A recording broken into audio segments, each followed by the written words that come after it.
everyone. Thank you for coming tonight. Welcome to our Nourish class for October. My name is Shanna Hutton. I am president of the board of directors for Positive Community Kitchen. This class is a collaboration between Oregon Cancer Foundation, Positive Community Kitchen, and Whole Foods. And the intent is really to bring our kitchen to you and to help you and inspire you to utilize these recipes at home. Thank you again for coming tonight. I'm really excited about tonight's show. Tonight we're going to be celebrating the beautiful squash of the season. And squash is actually indigenous to North America. There was a reason why the settlers were drawn to North America. It was because the food was so plentiful and the soil is so rich and fertile. And so it really is just a wonderful place to grow food. In fact, 60% of current world food production came from, or current world food supply originated in North America. And so tonight we're going to celebrate that with cooking some squash. Squash is incredibly versatile. The Native Americans really used it in so many different ways. It was a main staple in their diet. They used squash from cooking to also gourds to carrying water and using as bowls and things like that. And so tonight we're going to actually utilize it in some different recipes that highlight the various parts. We're going to do a pepita dip, which is, pepita is the Spanish word for pumpkin seed.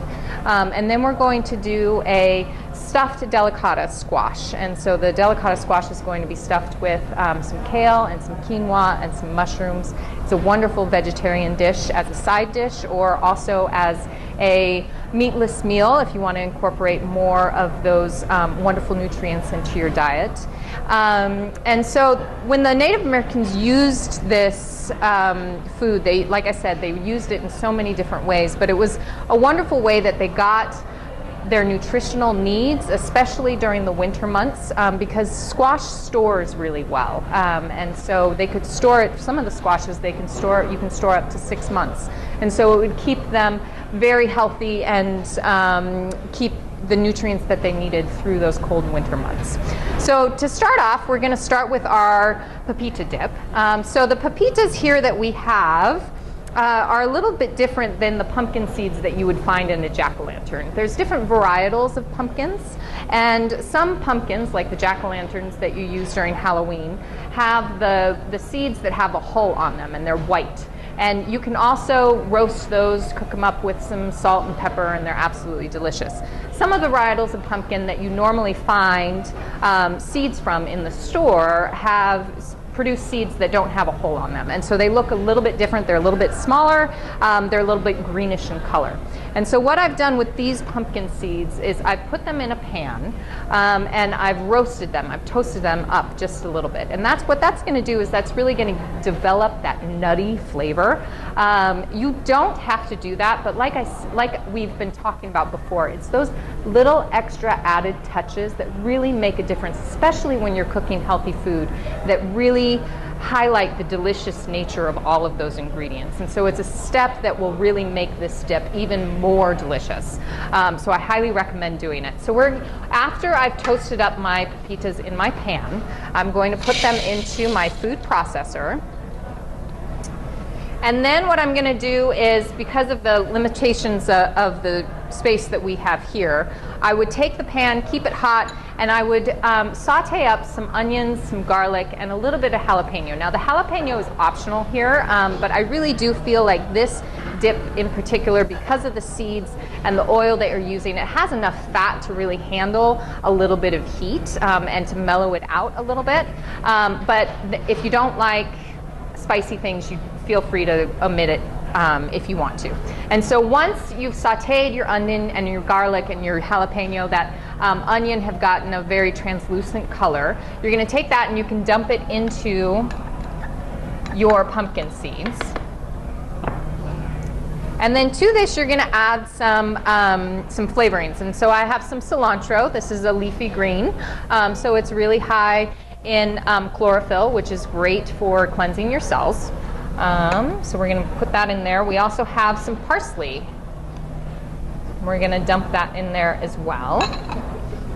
And then we're going to add some sunflower seed oil. Now the oil that I'm using here is going to be a little bit more neutral of an oil. I don't want a ton of really flavorful olive oil here. I want it kind of to be that more neutral of a taste to let the other flavors kind of highlight themselves. And so what I'm going to do is I'm going to add about 2 tablespoons of oil to this mixture. There we go. And then I'm going to add some lime. And I'm going to add not only the juice from one lime, but I'm also going to add the zest. There's a lot of flavor that is contained on the zest of the outer skin of this lime. And so whenever I'm using, if I have a recipe that calls for you know, a whole lime, juicing the whole lime, then I usually always add the zest too. And what I'm looking for is really just getting that outer skin off, but leaving that white pith. That white pith can be a bit bitter, and so you don't want that in your recipe, so you want to leave that off and just take that very top layer of your zest. So I'm going to break this up, and then we're also going to squeeze this into the food processor. So limes are acidic in nature, but they are actually alkalizing for your body. And so they really do help with that pH balance for your body. So we're also going to juice about half an orange and put that in here.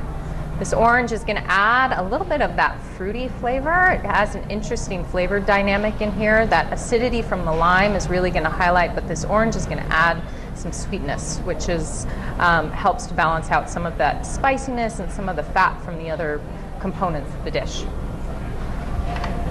So, and then we're also going to add some water to help thin it out a bit. You can take this down to whatever consistency you like. If you want it a little bit more chunky, you can leave it chunky. If you want it a little bit more saucy, you can put some more water into it. And so I'm just going to run this.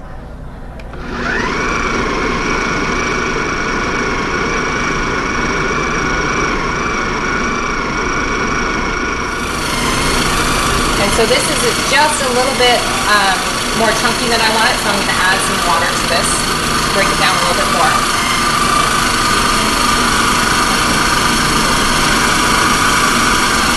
We're going to break this down a little bit more. You can see that the food processor is starting to combine all of those flavors together.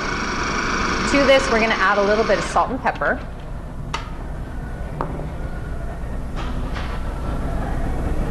A big, generous pinch of salt, and a little bit less of your pepper. And then you can taste test it and see, you know, where that flavor is, and break it down just a little bit more. You're looking for more of a consistency of like a guacamole than necessarily a nut butter of sorts. So you want it kind of thin, depending on how you like it. Now this, from here, you can put it into your serving dish. Just clear off some of this stuff over here. Now I have, the best way to serve this is really with some crudité, some vegetables and things like that. Beautiful with chips. It's a great addition to like a game day menu if you're having people over for a football game or you're having a party. It replaces those less healthy, fattier dips and sauces that you would normally serve with veggies and chips and things like that. And it's highly nutritious. Now to dress this, I am just going to put a little olive oil on top. And then if I have a little bit more of those pepitas or those pumpkin seeds that I used for the dip itself, I'm just going to sprinkle those on top as well. Perfect.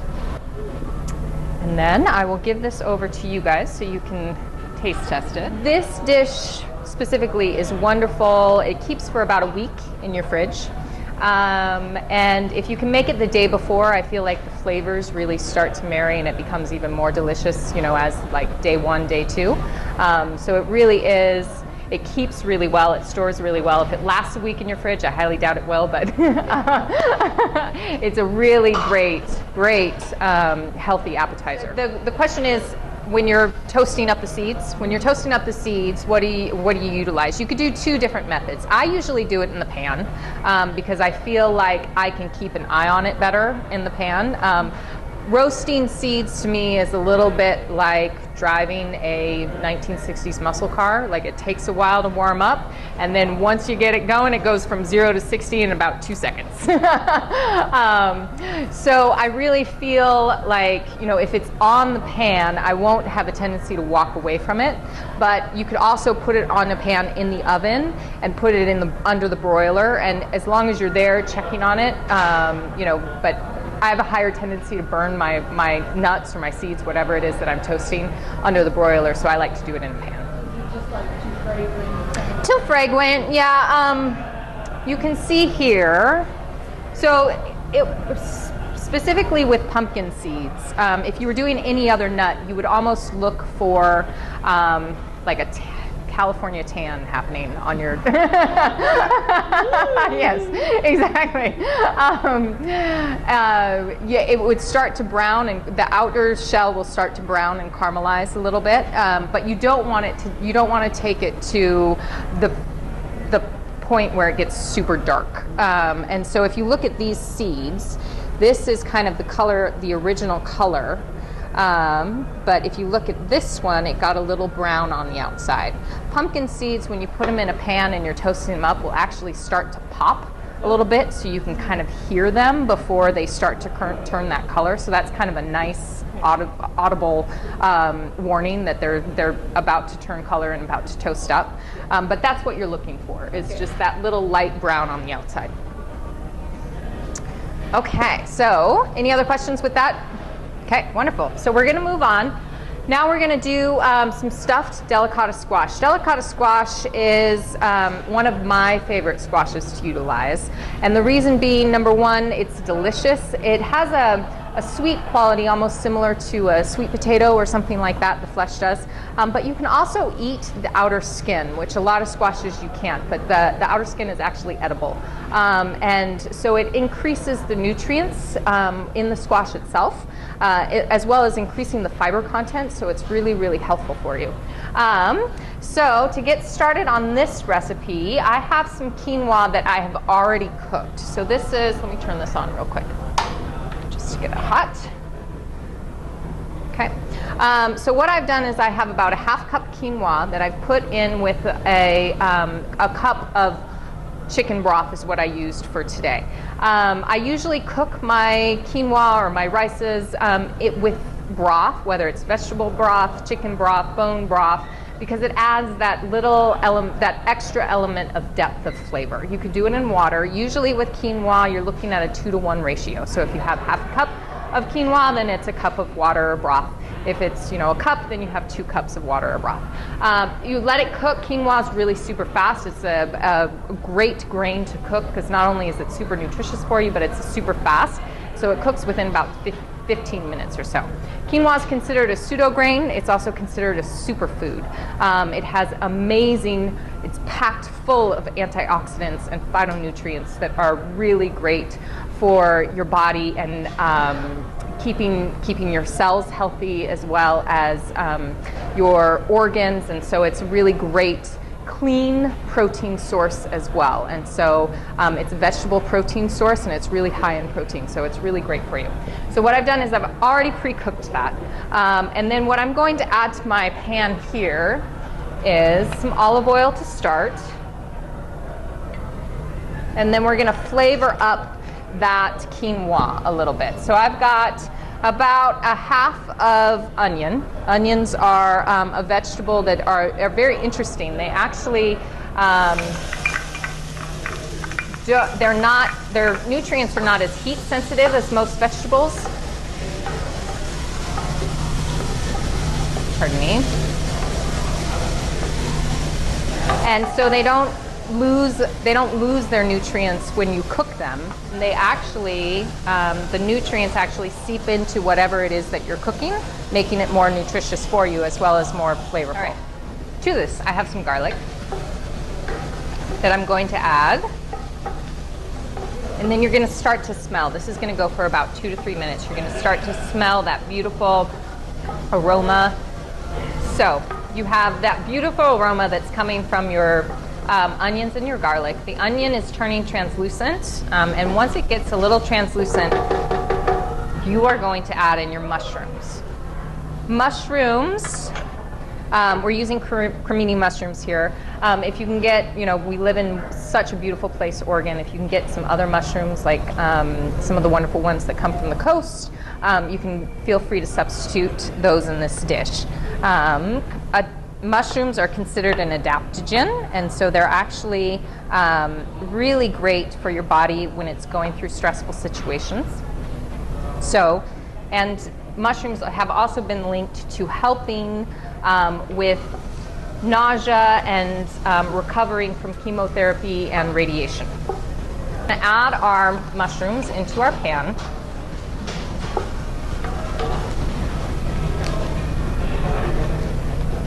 I'm going to turn this up a little bit. And then to this, we're also going to add, as those are cooking about,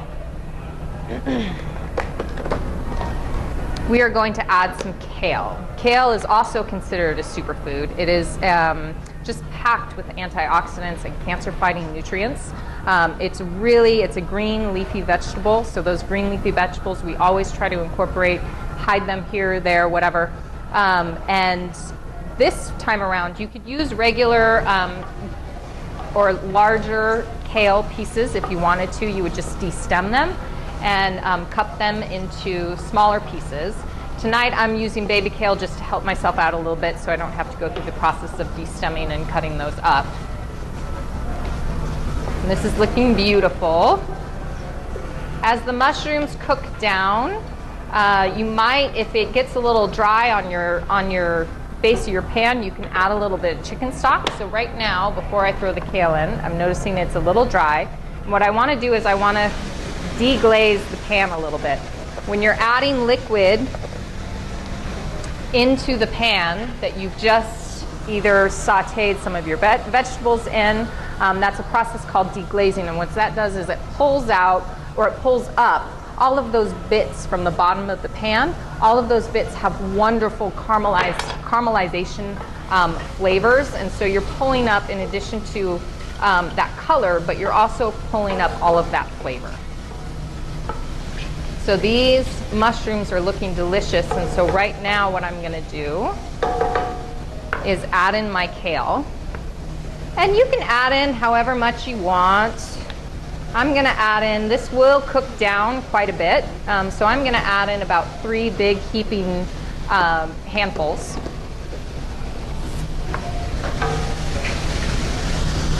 And then this kale is going to cook really, really quickly. I'm going to season this with a little salt and pepper. And then a little bit of pepper. Perfect. I'm going to take this off the heat.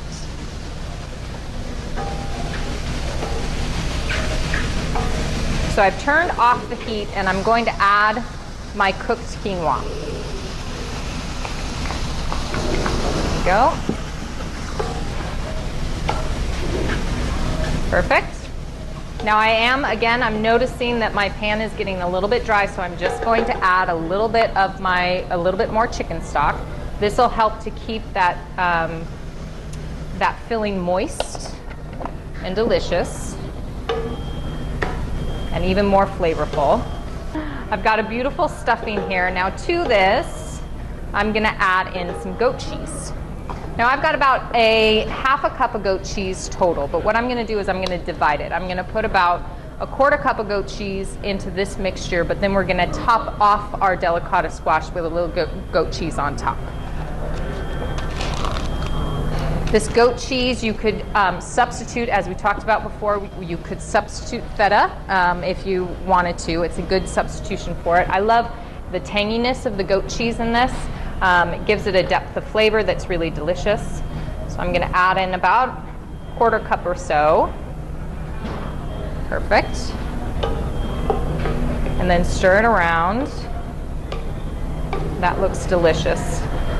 Now, before I serve it, I'm going to take a taste test to make sure that we are on point with our salt and our pepper.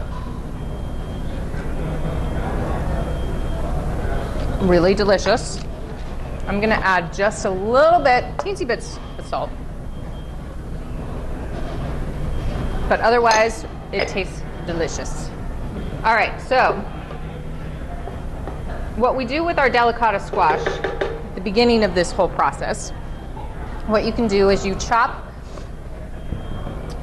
cut it into half. And usually what I do is I get rid of that stem on the top, put it so that I have a flat surface to cut on so that it's not rolling around on me. And then cut it in half, like this. Now the seeds inside, the seeds are edible. If you want, very similar to a jack-o'-lantern or roasting the pumpkin seeds. You scoop this out like this. You drizzle it with some olive oil, sprinkle on some salt and pepper, put it in on a roasting pan at about 425 degrees, and you come out with about 30 minutes. What you're wanting is that caramelization factor around the edges of the squash. So then what you would do with this is, at this point in time, you can take the mixture, you can fill it, and then add your goat cheese on top, pop it back into the oven under a broil, and leave it in for about one or 2 minutes, and it kind of helps caramelize the top of it. It's not necessary, everything's hot at this point in time, so if you wanted to just put the stuffing right into the delicata squash and then put the cheese on top, you could do that as well. The beautiful stuffing. Now that those mushrooms are so healthy for you, but they're also very meaty in texture, and so it's almost like you're having a meat. If you wanted to, you could add, we served this the other day for my family, and we had some salmon with it as well. So you could use it as a side dish, or you could use it as a main dish as well. And so I'm going for my goat cheese again, and I'm just gonna kind of crumble this on top, and it really does look delicious and yummy. It smells amazing. And there you have it, just like that. So my family loves it. We use it as, we call them squash French fries. We'll serve it with hamburgers, or a more healthy alternative than French fries or something like that. So scoop out the seeds and then cut it into crescents. So usually what I do, about 1/4 inch, 1/2 inch crescent moons. You throw them onto a sheet pan, drizzle some olive oil, salt and pepper, you throw them into the oven. About 20 minutes later, very, very delicious, yeah. And full of fiber, like I said, that outer skin has amazing nutrients, and it's really full of fiber, so it's really healthy for you. Any questions? Well, like usual, the recipes that we've done tonight are going to be highlighted on our website, which is nourishfoodforlife.com. So in addition to these recipes that we made tonight, there's also previous recipes that we've done in the past. And it's a great resource if you're looking for inspiration and motivation to incorporate these healthy foods into your own kitchen. So I thank you so much for being here tonight. It was so fun cooking with you. It was so great to see a new face, and hopefully you'll all be coming back next month. So thank you very much. Yeah.